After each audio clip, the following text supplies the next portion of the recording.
Bencana gempa bumi dan tsunami yang melanda kota Palu pada tahun 2018 masih lekat dan menyisakan banyak cerita, khususnya dengan jatuh bangun usaha mikro kecil dan menengah yang terdampak.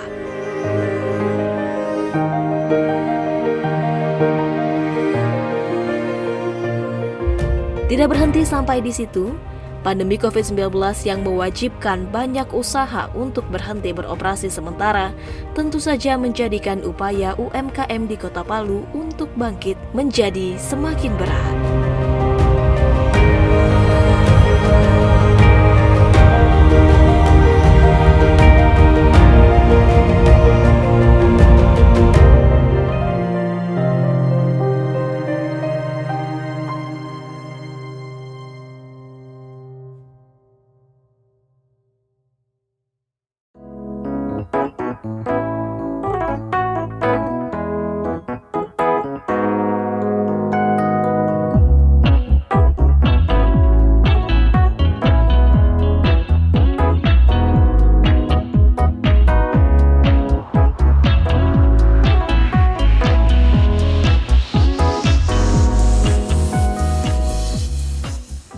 Harus diakui bahwa sektor UMKM menjadi penopang perekonomian nasional.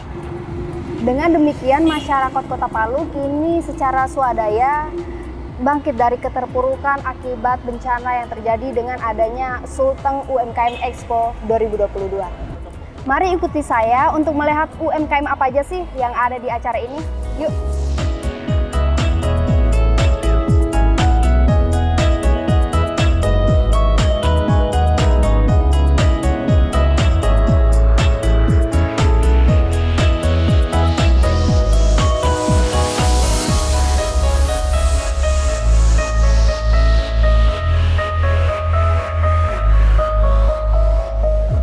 Provinsi Sulawesi Tengah melaksanakan pameran UMKM terbesar yang dilaksanakan tahun ini.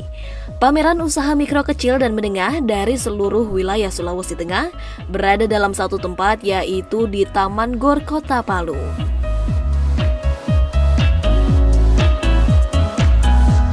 Beragam produk kreatif UMKM ditawarkan pada pameran ini, mulai dari kerajinan, makanan olahan, hingga kain batik khas Provinsi Sulawesi Tengah.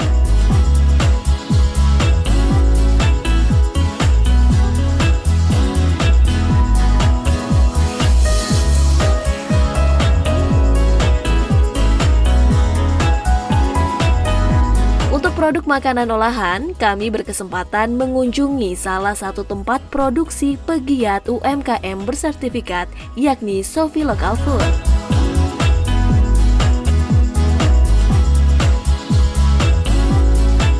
Tidak mudah bertahan hingga kini, mulai dari lahan sepetak, Pak Ihsan, pria perintis usaha di bidang olahan makanan sejak tahun 2005 turut mengalami pasang surut penjualan.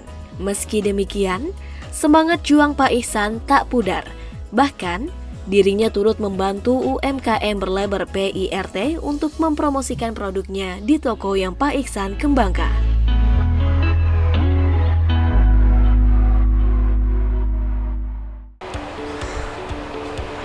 Halo, saya Mei dari Diskom Info Provinsi. Oh iya, salam kenal Mei. Iya Pak, saya dengar-dengar katanya produknya Bapak ini ada di pameran UMKM yang sedang berjalan di Taman Gor saat ini. Iya betul, kita lagi ikut pameran sebentar.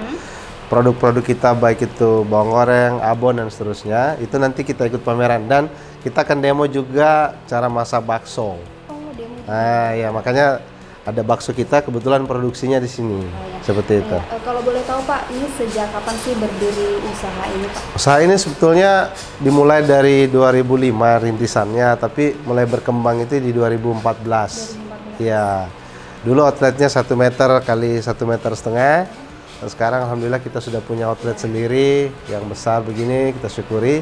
Kita juga sekarang udah masuk nih ke semua swalayan di Kota Palu. Baik itu BNS, Carrefour, Grand Hero, Alfamidi udah masuk semua. Sudah cukup luas ya jangkauan. Alhamdulillah. Dan ini Pak, kan sudah kurang lebih 2 tahun ini kita terdampak COVID-19 nih. Ada ini nggak sih perbedaan cara? Ya waktu itu Kita menyimak dan mencermati COVID-19 itu kan pengaruhnya sangat besar ya terhadap traffic kita, maka kemudian kita belajar untuk bagaimana menggunakan digital. Ya, kebetulan kita juga mitra binaannya Bank Indonesia, kemudian Dinas UKM Provinsi. Nah, terutama Bank Indonesia itu kita diikutkan bagaimana sih sebetulnya menggunakan sumber daya digital untuk melakukan pemasaran secara online. Untuk pemerintah sendiri ada kasih Ya, kalau bantuan atau apa? bantuan langsung sih tidak, tapi lebih banyak kepada arahan lah ya, bimbingan, terus membantu untuk akses pemasaran seperti itu. Kalau dalam bentuk permodalan ya kita sih sebetulnya menggunakan sistem perbankan, pakai kur, ya, bunganya lebih murah gitu, Mei. Kita menggunakan atau menjadikan store ini sebagai juga tempat akses pasarnya pelaku UKM yang lain gitu. Sudah berapa banyak UMKM yang Sekitar 38 lah ya. 38 Iya, se-Kota Palu atau Termasuk Sigi, Donggala, Parigi. sudah Ya. menyeberang ke Sudah, kabupaten iya, lain ya, iya. Pak ya? Iya, Pak. Saya bisa lihat ini nggak produksi yang Oke, ada di sini? kita lihat produksi bakso. Tibalah kami melihat proses pembuatan olahan bakso ala Sofi Local Food. Proses yang dilakukan mulai dari pencucian bahan baku, penggilingan, hingga pengemasan. Jadi Mei, ini kita mulai dari proses pencucian dulu bahan bakunya. Nanti ini dicuci oleh Pak Dedi ini. Pak Dedi ini yang olah dari awal. Habis dicuci nanti baru masuk ke tempat penggilingan. Ini kalau boleh tahu ikan apa ya, Pak? Ini kan apa, Ded? Ikan salolo. Ikan salolo. Ya, saya nama ikan salolo. Iya, mirip kayak ikan tenggiri dia. Iya, jadi itu sudah di filet-filet, sudah dipotong-potong. Jadi model ikannya sudah kayak begini. Ini sudah dari freezer ini. Sudah dibekukan ini. Diambilnya dari mana, Pak? Sudah ada supplier kita dari Pantai Barat, dari Parigi, ya seperti itu. Jauh juga ya, Pak? Jauh. Heeh. Tapi kita sudah kerjasama cukup lama dengan mereka. Udah berapa tahun, Pak? Ya sudah 5-6 tahun lah. Sudah terjaga lah. Jadi bahan baku itu selalu fresh begini. Datang, potong-potong, sudah masuk ke freezer. Baru kalau sudah mau produksi dikeluarkan seperti ini. Iya. Dari sini nanti baru masuk ke tempat penggilingan. Kita ke tempat penggilingan ya. Sambil nanti sampai ke proses selanjutnya. Ya. Jadi Mei setelah tadi itu masuk sini. Nah, dagingnya itu sudah begitu kemudian digiling menjadi gilingan kasar seperti ini. Pak bisa nyoba nggak? Boleh. Coba deh dicoba. Nah. Ya, dia harus jalan terus. Kasih masuk aja semua ya.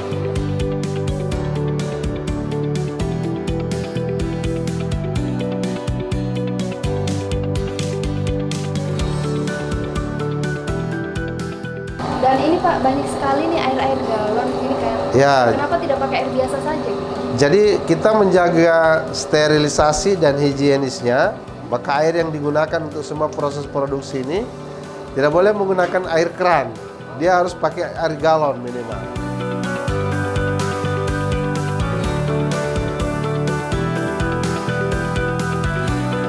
Jadi Mei tadi dari sana sudah hasilnya jadi giling kasar begini, dia masuk ke mesin sini. Untuk penggilingan hasil. Iya, betul.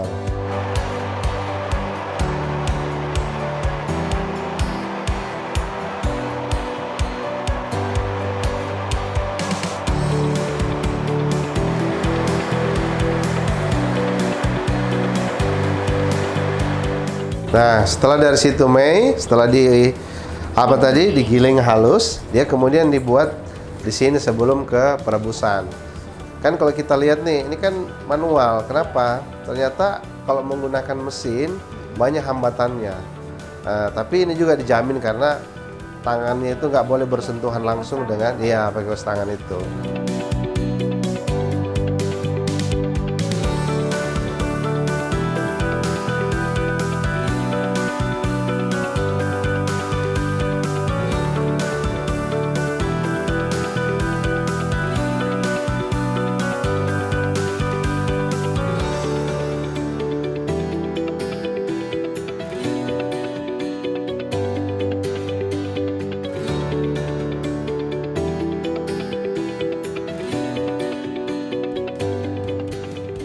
Oke, setelah kita dari proses produksi, kita sudah masuk ke di pembuatan kemasan. Nah, sebelumnya ditiriskan dulu seperti ini, didinginkan, baru dikemas. Jadi kemasannya ini sudah dipasangkan stiker-stikernya seperti ini. Untuk produksi yang paling banyak itu biasa di bulan apa sih Pak? Kalau dekat Lebaran, Idul Adha, kemudian mau Natal, Tahun Baru. Tapi sejauh ini sih ya stabil lah ya, karena kita juga sudah masuk ke semua swalayan di Kota Palu. Ada sapi, ada ikan, ada ayam. Jadi kalau ikan produksinya ikan semua. Besok misalnya daging sapi.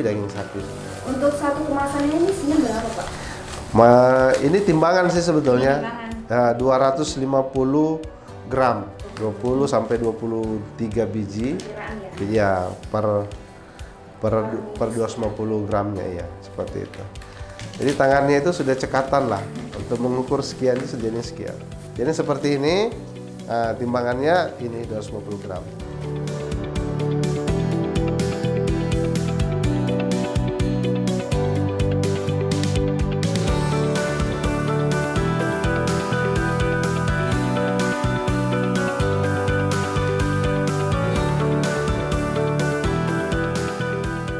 Oke, jadi Mei kita sudah di ujung nih, ya. Ini end produknya, produk akhir dari proses produksi bakso tadi, ya. Jadi setelah dikemas, di sealer, baru dia harus masuk ke freezer. Kenapa harus masuk ke freezer? Supaya masa expire-nya menjadi panjang. Ini bisa sampai 1 tahun. Ya, ini kan tadi nih. Ya, tadi itu bakso-bakso yang ikan tadi, ini sudah ada. Jadi ada bakso sapi, ada bakso ayam, ada bakso ikan, yang semuanya diproduksi. Ini menjadi stok. Biasanya di sini kalau lagi full semua nih. Ada 5 freezer ini full semua. Nah, selain itu kita punya produk lain seperti nugget, siomay, tahu bakso, semua diproduksi di sini. Saya kira hanya bakso saja. Ya. Di waktu-waktu tertentu, Sabtu Minggu atau Jumat Sabtu, mereka produksi yang aneka produk yang lain selain bakso. Iya, betul. Dan pastinya bakso Sofi ini adalah, coba kita lihat nih, ini ada tulisannya pertama di Sulteng.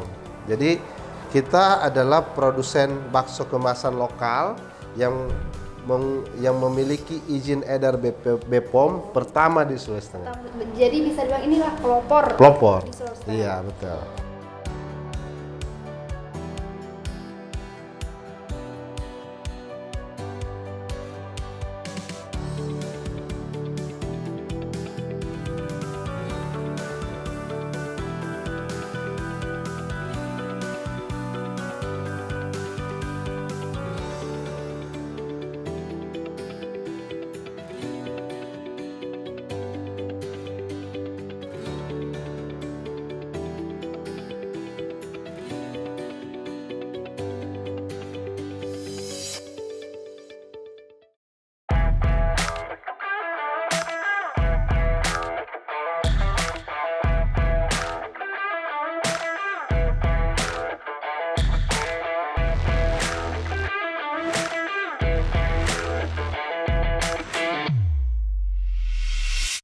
Acara Sulteng UMKM Syariah Expo 2022 diramaikan pula dengan gelar wicara dari Bank Indonesia dan perwakilan pemerintah setempat.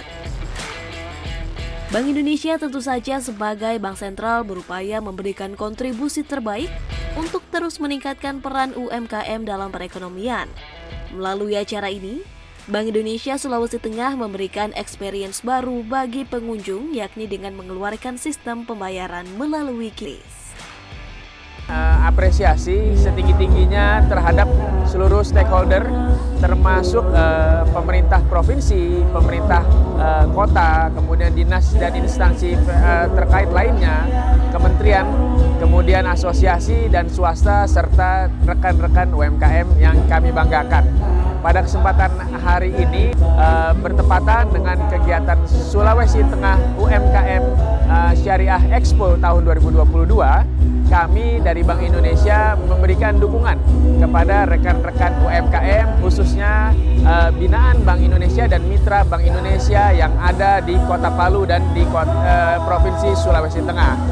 Nah, selama ini mungkin banyak yang belum menyadari bahwa Bank Indonesia juga berkecimpung, artinya terjun langsung untuk mendukung perkembangan UMKM di wilayah kerja masing-masing. Nah, bentuk dukungan yang kami berikan sebenarnya sangat various gitu ya, artinya sangat beragam.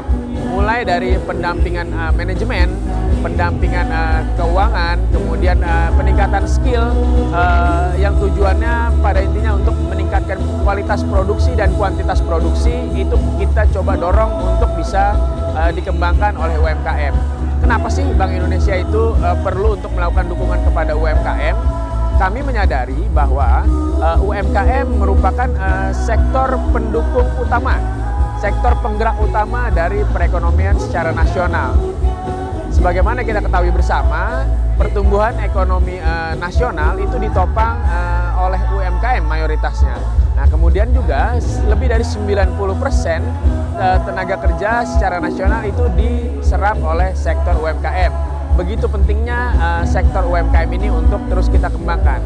Oleh karena itu, Bank Indonesia secara berkala gitu membuka kesempatan kepada UMKM dan kepada seluruh stakeholder untuk berkolaborasi dalam rangka pengembangan perekonomian melalui UMKM ini. Saling berkolaborasi dan melakukan upaya komprehensif secara bersama-sama antara pemerintah dan para pengusaha adalah kunci dalam membangun UMKM. Pemerintah berharap forum seperti ini tidak hanya dilakukan sekali, melainkan dapat terus dilakukan secara periodik, dan pemerintah akan memberi dukungan infrastruktur untuk memasok produk serta mempromosikan produk ke ibu kota negara baru.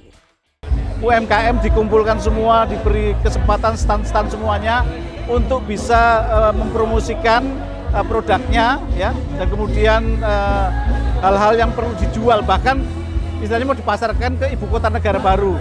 Ini perlu, terutama khusus bidang bagaimana mengemas atau mengelola informasi ini sehingga UKM-UKM yang ada pada pada Provinsi Sulawesi Tengah ini bisa akses nanti di ibu kota negara baru. Itu penting, karena kalau informasi itu sudah dikelola dengan baik, tentunya ya artinya orang nanti di ibu kota negara baru tidak akan tahu apa produk-produk UMKM yang ada di Sulawesi Tengah atau produk-produk dari IKM yang ada di Sulawesi Tengah.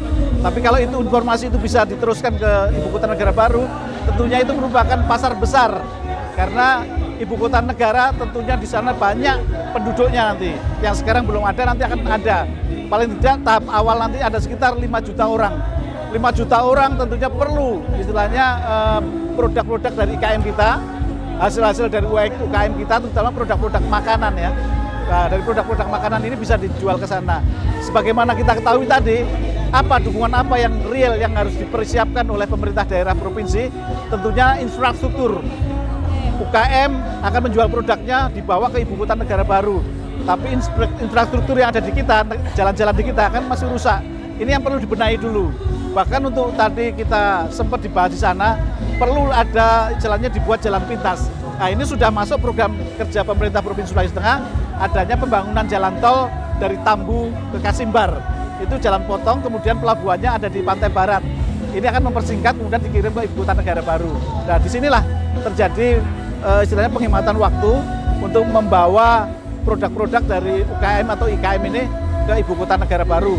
Dan kemudian biayanya juga lebih murah, sehingga harga produk itu bisa bersaing di ibu kota negara baru. Karena selain kita juga ada daerah-daerah lain yang istilahnya berminat untuk mengembangkan UKM-nya di produk-produk dikirim ke IKN, ibu kota negara baru itu. Jadi kita bersaing dengan daerah lain. Saat kondisi belum sepenuhnya pulih, Bank Sulawesi Tengah hadir melalui kebijakan permodalan dan program pemulihan ekonomi untuk menolong masyarakat yang terdampak bencana dan pandemi. Bahkan, untuk memberikan ruang bagi UMKM dapat bertahan dan bangkit kembali pada masa pandemi, Bank Sulawesi Tengah telah mengeluarkan kebijakan restrukturisasi kredit, yaitu memberikan kelonggaran dalam penundaan pembayaran kredit. Nah, dampak bencana kemarin tentu membawa akibat banyak usaha-usaha yang kemudian tidak bisa berjalan lagi. Dan di antara mereka itu ada yang kemudian menggunakan modal bank. Nah, ketika mereka menggunakan modal bank, maka ada kewajiban-kewajiban yang harus mereka penuhi. Tapi kan kemudian karena ada situasi bencana baik alam maupun non-alam kemarin, sehingga mereka mengalami kesulitan untuk memenuhi kewajiban mereka mengembalikan modal yang telah dipinjamkan. Dan kemudian Bank Sulteng juga sebagaimana industri jasa keuangan lainnya termasuk perbankan lainnya, itu juga memang mengeluarkan beberapa kebijakan. Kebijakan-kebijakannya adalah bagaimana mereka, para pelaku usaha ini, para debitur ini kemudian diberi keringanan dalam rangka penundaan pembayaran cicilan, dan kemudian nanti akan diperhitungkan di belakang, dihitung kembali di belakang untuk kredit yang belum bisa dibayarkan pada saat terjadi bencana itu. Memang kebijakan besar yang diharapkan oleh masyarakat waktu itu adalah ada penghapusan utang, karena memang mereka betul-betul sangat terdampak. Tapi kemudian sampai pada tahap itu memang membutuhkan kebijakan yang harusnya diputuskan secara arif betul, karena penghapusan utang itu tentu akan berdampak pada keuangan bank. Nah, sehingga dengan demikian kebijakan yang dikeluarkan pada saat itu adalah kebijakan memberikan pelonggaran dalam penundaan pembayaran kredit itu, sehingga membuat para pelaku usaha ini masih punya ruang untuk bisa menjalankan aktivitasnya dengan menunda pembayaran kredit. Dan bahkan kemarin mereka-mereka yang punya problem itu juga nanti diberikan kesempatan dan peluang untuk bisa kembali mengajukan kredit dalam rangka pengembangan usahanya itu. Nah, ini yang dilakukan oleh Bank Sulteng sebagaimana dilakukan oleh bank-bank pemerintah lainnya. Dengan sifatnya yang berbasis pada pemberdayaan masyarakat, maka tidak berlebihan jika dikatakan bahwa pondasi dasar ekonomi negara kita bertumpu pada sektor UMKM. Apalagi dengan cirinya, yaitu usaha padat karya, maka geliat aktivitasnya adalah wujud kemajuan perekonomian rakyat. Rizky, sang penggagas acara, optimis bahwa spirit semangat pelaku usaha untuk kembali melakukan aktivitas untuk meningkatkan perekonomian terus, dan berharap bahwa dunia kewirausahaan ekonomi kreatif dapat berkembang ke depannya. Tujuan kegiatan ini tentunya adalah untuk menyatukan semua stakeholder, semua pelaku UMKM, semua lembaga dalam satu kegiatan yang sama, yang mana planning ini sebenarnya sudah direncanakan pada tahun 2018 kemarin. Karena terkendala oleh bencana, akhirnya baru kita laksanakan di tahun 2022. Harapannya kita bahwa kegiatan ini dapat mengembalikan spirit, semangat teman-teman pelaku usaha untuk kembali melakukan aktivitasnya, terus berusaha untuk meningkatkan perekonomian mereka, terus meningkatkan usaha mereka. Dan kami berharap bahwa dunia kewirausahaan, dunia ekonomi kreatif ini juga bisa berkembang ya ke depan seperti itu. Nah, tantangannya memang sangat berat karena hari ini masih berdampak Covid, pemerintah juga masih terdampak dengan pembiayaan sehingga masih belum maksimal pembiayaan mereka kepada kegiatan-kegiatan seperti ini. Tetapi itu tidak menghalangi kami sebagai panitia untuk mewujudkan kegiatan ini. Kenapa? Karena selain kami juga didukung oleh pemerintah, baik itu teman-teman sponsor, alhamdulillah kegiatan ini bisa terlaksana berkat doa dari kawan-kawan pelaku UMKM semuanya.